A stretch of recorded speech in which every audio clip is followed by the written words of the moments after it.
Malam hari ini kita tasyakur, merenungkan sedikit sejenak betapa besar nikmat Allah yang diberikan kepada kita semua dengan adanya Hari Santri. Hari di mana para santri dengan ulamanya, ya ulama ya santri, ulama dan santrinya, kiai-kiai dan santrinya sangat berperan besar dalam bersikap nasionalis religius menghadapi kekejaman atau kesombongan penjajah.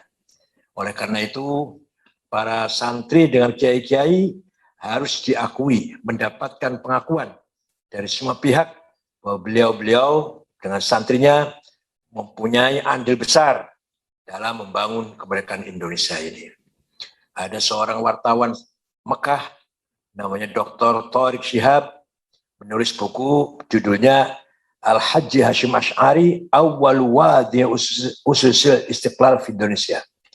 Kiai Haji Hashim Asy'ari itu orang pertama kali yang meletakkan dasar-dasar kemerdekaan Indonesia. Bahasa Arab kecil di bukunya.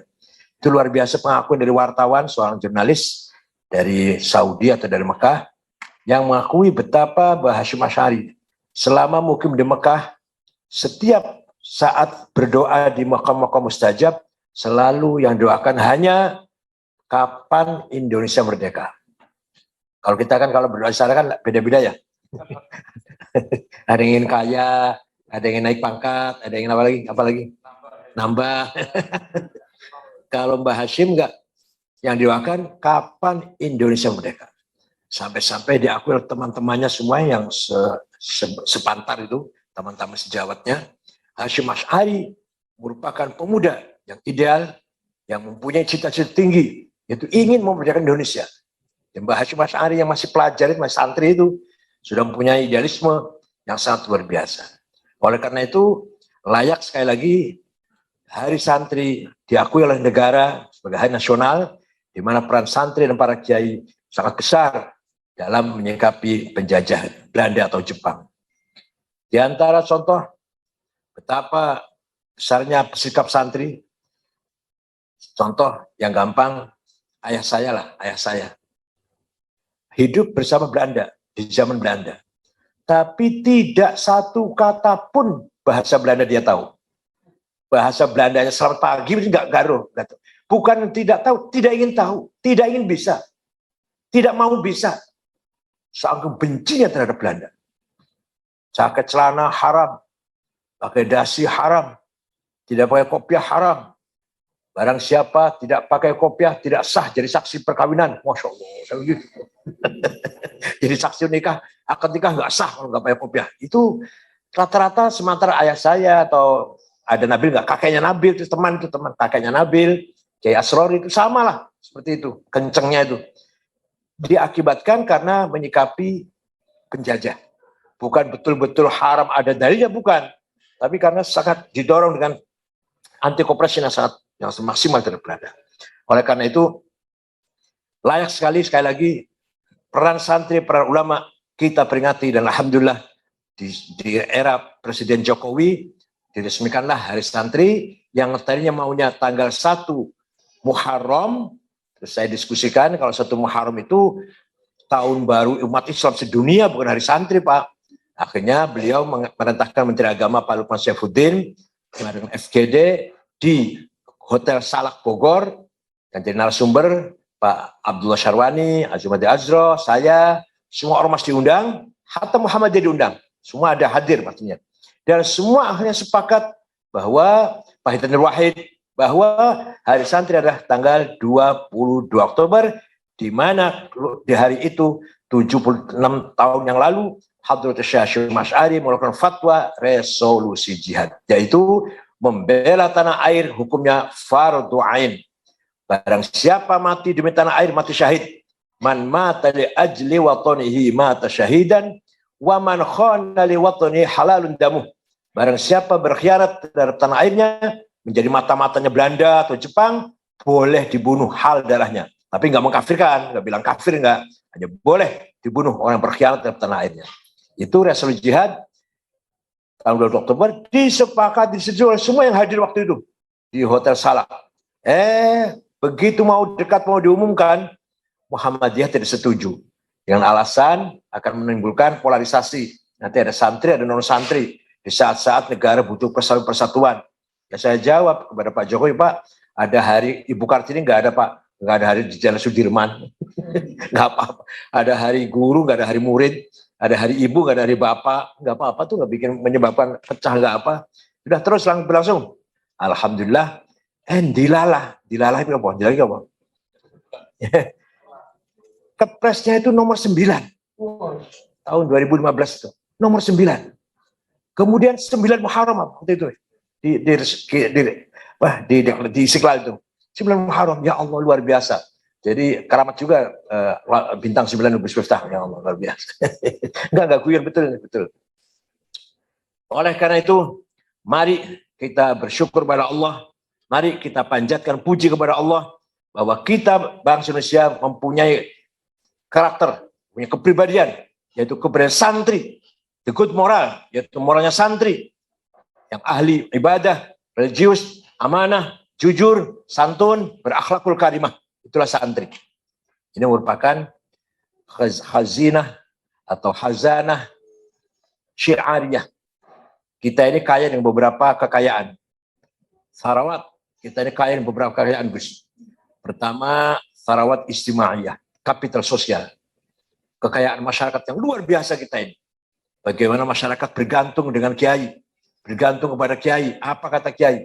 Dari sejak nikah, panggil kiai. Kemudian selamatan hamil 7 bulan, kiai. Lahir, ngasih nama, akikah, kiai. Sampai menikah, sunat, kiai. Nikah, kiai. Mati, kiai. Ya Allah, luar biasa. Kiai wal-wal semua tuh rujukannya kiai. Bersandar pada kiai. Dari nikah sampai hamil, sampai melahirkan, sampai menyunati, sampai menikahkan anak lagi, atau sampai menikahkan cucu lagi, mati, semua itu kiai. Ini harus kita pelihara. Harus kita pegang erat-erat. Orang yang tidak senang pada kita pasti hasud, iri. Kiai nggak ada apa-apa, hanya gitu-gitu aja kok diikutin. Hanya gitu-gitu aja kiai kan. Alas, sarungnya cap gajah duduk, bajunya kokoh, sorbannya sejak pulang umroh nggak pernah dicuci, minyak wanginya misik, aduh, sandalnya lili, rokoknya cap jarum coklat. Tasnya itu Gus, bukan ecolak atau desi, bukan. Di pojok ada tulisan musyawarah majelis ulama.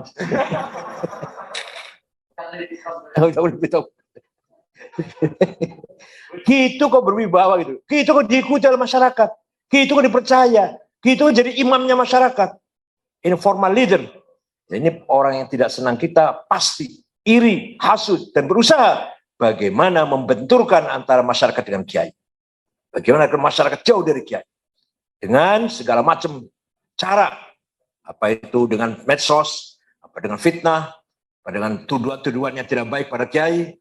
Itu semuanya dilontarkan bagaimana memisahkan kedekatan antara masyarakat dengan kiai. Ini kewajiban kita, terutama adik-adik Ibnu PPNU, terus jaga ya, kapital sosial ini sangat mahal, yang tidak dipunyai oleh kelompok lain. Coba kalau Harla NU, atau istighothah, atau sholawatan bersama, atau Gus Miftah ceramah, hadirin puluhan ribu, apa dijemputin? Apa dikasih amplop? Enggak, datang sendiri. Saking cintanya pada Gus Miftah, Masya Allah. Padahal ulama bukan sih? Padahal ulama sekelas Gus Miftah loh. Apalagi sekelas Bashir Masyari, sekelas Kiai Wahab. Sekelas Gus Miftah aja, orang mendengarkan dengan rasa cinta, menghadiri ceramahnya Gus Miftah tanpa ada imbalan. Yang kedua, kita punya sarawat hadariyah, thaqafiyah. Kita punya kapital peradaban dan budaya. Contoh yang paling menonjol, yang harus kita banggakan dan kita pelihara. Rujukan kita, marja' kita adalah kitab kuning. Kutubut turath, kutubul aimah, wal ulama, wal masyayikh. Setiap kita mencari hukum, mencari masalah, pasti buka-bukanya kitab kuning. Munas, Fathul Masail, bukannya kitab kuning. Ini kekayaan yang luar biasa. Ormas lain nggak ada itu. Karena nggak bisa baca barangkali ya. Ini luar biasa. Harus kita pelihara dan kita banggakan. Kita harus bangga. Kita ini kalau bicara agama, rujukannya, referensinya, kitab kuning, kutubut turath. kitab yang ditulis oleh para ulama terdahulu, Imam Syafi'i, Imam Nawawi, Imam Romli, Imam Abdul Fajr Ansori, dan seterusnya lah. Oleh karena itu, kita ini punya luar biasa sebenarnya kita ini. Bahsul Masail atau Munas membahas 15 pertanyaan, 3 hari selesai. Silahkan ormas lain bahas masalah 15 masalah, 2 bulan selesai apa belum, nggak tahu saya. 2 bulan selesai apa belum? Tapi kiai-kiai, saya pernah menyaksikan sendiri, sering menyaksikan sendiri, bagaimana kalau kita Bahsul Masail atau Munas itu, masalah 15 masalah, 2 hari selesai. Hukumnya cloning, hukumnya sholat Jumat di kantor, bukan di masjid, hukumnya macam-macam lah. Hukumnya bisnis sama kripto ya. Nah, itu dijawab 2 hari selesai.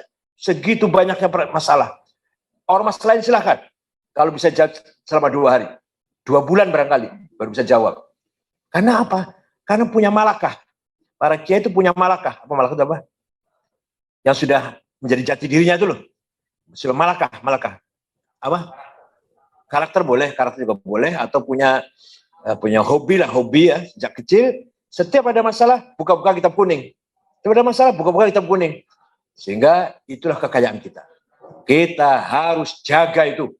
Harus jaga. Kutubut Turath.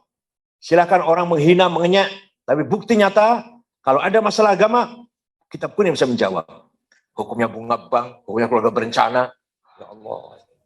Yang ketiga apa? Yaitu tadi syiariyah. Tarawat syiariyah ya ini. Hari santri bisa dikatakan simbol nih. Wa may yu'azzim sya'airallah fa innaha min taqwal qulub.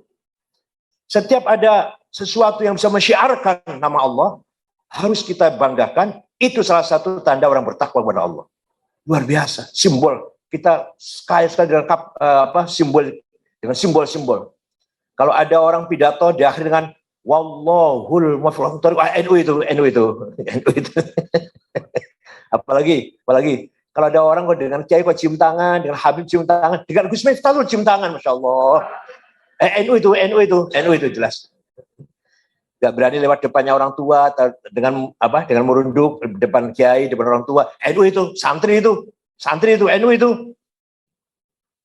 Gak berani meletakkan Quran di bawah sini, gak berani. Kalau bawa Quran pasti ditaruh di sini, misalkan duduk ada atau kalau bawa Quran pasti begini. Santri itu, NU itu. Kita lewat masjid ada bedugnya. Santri itu, NU itu.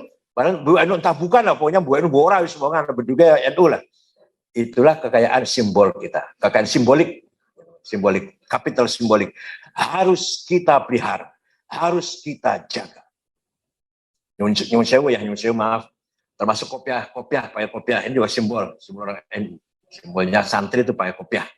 Tapi sekarang sudah berubah sih, sudah nggak pakai kopiah juga santri juga sih. Nah itu simbolnya lah. Paling pakai sarung, wah jelas-jelas NU itu. Walhasil banyak sekali simbol-simbol yang harus kita pertahankan. Kemudian sarawat sia-sia. Kapital politik. Wah, jangan dikira kiai-kiai nggak ngerti politik. Para ulama dulu setelah penjajah kuat, Belanda kuat, yang tadinya para ulama itu di istana, di kota tinggalnya karena Cirebon yang bangun Sunan Gunung Jati, Banten yang bangun Sultan Hasanuddin, Demak yang bangun Raden Fatah, Surabaya yang bangun Sunan Ampel. Di kota, ulama itu di kota dulu, orang kota lah ulama itu. Begitu penjajah sangat kuat, mengkhawatirkan kalau agama dan akhlak itu atau rusak, maka para ulama, para kiai keluar dari kota, meninggalkan perkotaan, hidup di desa-desa, membentuk pesantren. Ternyata pesan itu di samping tempat ibadah, tempat kajian, tempat renungan, tempat riyadhah, samping itu semua, pesan ada kerajaan-kerajaan kecil yang punya otoritas politik tersendiri. Itu ada kerajaan Tebirong, kerajaan Denanyar, kerajaan Tambak Beras, kerajaan Lirboyo.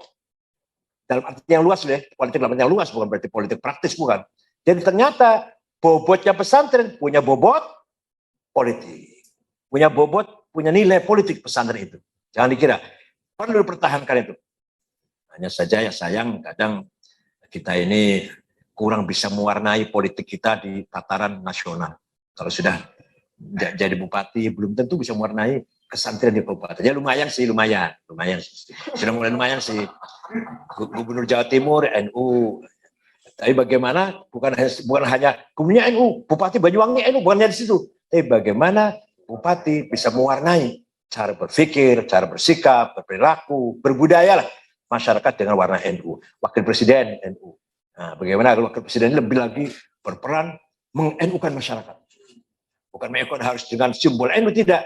Pola pikir, cara berpikir, cara berperilaku, cara berpolitik juga dengan ala NU, berbudaya ala NU, itulah yang kita harapkan. Itu baru nanti menjadi salawat sia-sia azimah. Kalau begini belum azimah belum. Yang terakhir yang masih kita menyedihkan ini, kekayaan finansial. Nah ini, masya Allah kita ini mustahiqin, wal fuqara wal masakin. Kapan ya NU ini menjadi muzakin, bukan menjadi mustahiqin terus. Ya Allah, selalu tangan di bawah, nggak pernah tangan di atas kita ini. Padahal kata Sekjen sering dikatakan oleh Sekjen ini, kalau kita sadar berorganisasi, nggak usah banyak-banyak 10 juta orang aja. Tiap hari iuran 1.000 rupiah, berarti sehari 1 miliar. 10 miliar dari 10 juta. Sebulan berapa? Setahun berapa? Wah, selama 5 tahun proposal berhenti itu. Kita ini sudah nggak jadi ashabul proposal kita ini. Mau harlah, mau apa, mau bikin masjid, madrasah, tanpa proposal. Dari 10 juta warga saja, apalagi kalau dari 10 juta. Dan 1.000 rupiah, jangan banyak-banyak. 1.000 rupiah, nggak usah ditambahin deh. Tiap hari 1.000 rupiah.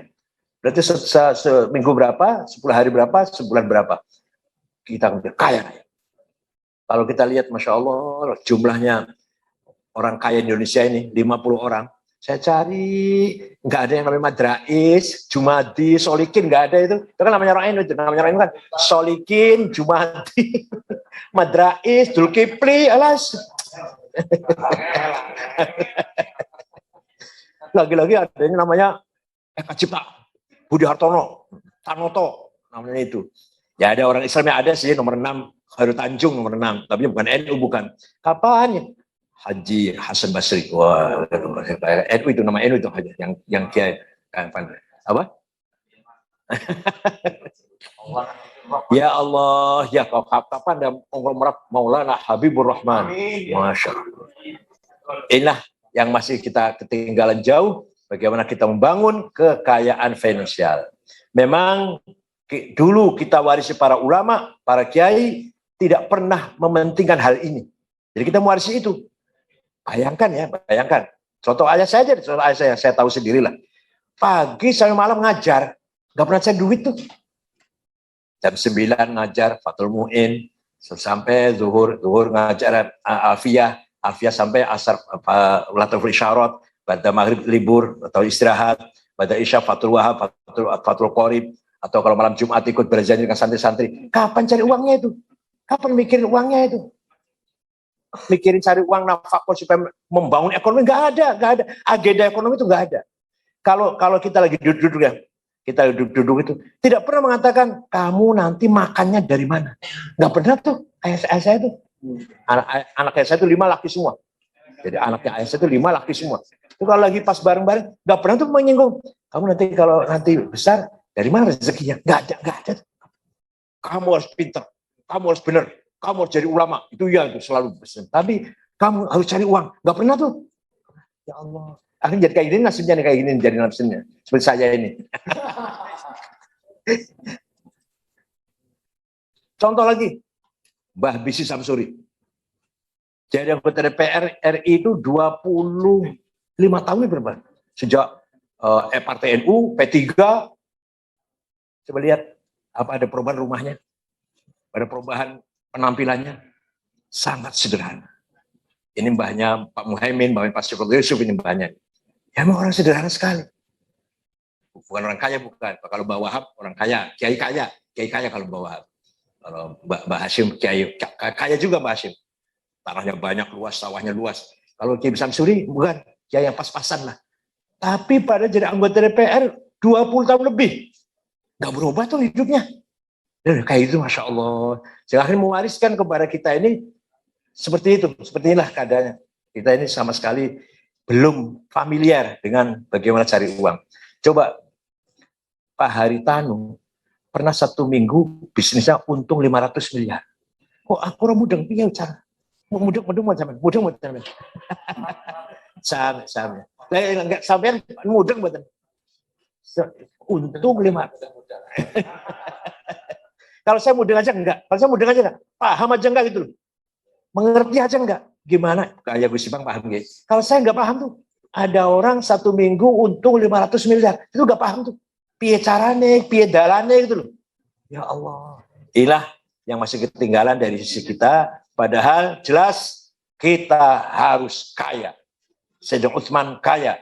Sayyidina Asad bin Waqqas kaya. Syaikhul Qadir Jilani kaya. Abil Hasan Syadzili kaya. Kiai-kiai yang kaya, ulama-ulama yang kaya. Abil Hasan Asyadzili kaya. Penampilannya mewah, bajunya bagus, baunya harum. Kereta ditarik 2 kuda, kereta kendaraannya itu. Rumahnya seperti villa. Ada yang tanya muridnya, Syekh pada Abil Hasan Syadzili ini. Syadzili itu Tarekat Syadziliyah, yang punya Hizb Nasr. Gurunya namanya Abdul Salam bin Mashish. Itu di kota Tituan, Maroko. Gurunya Abdul Salam Mashish, Syu'aib Abu Madan Al-Ghaus. Kemudian di Abu Ahran Al-Jazair. Ada yang tanya, Syekh, antum ini panjenengan ini waliullah. Aku penampilan mewah. Tapi ya, yang lain-lain kok nyemprul. Kayak yang lain nyemprul, menyedihkan ke antum mewah sekali. Jauhnya gimana jamnya? Libasi yakul. Pakaian yang saya pakai bisa ngomong. Pakaian yang saya pakai ini bisa ngomong. Ngomongnya gimana? Ana ghani fala tarhamuni. Saya kiai kaya, nggak usah kamu amplopin.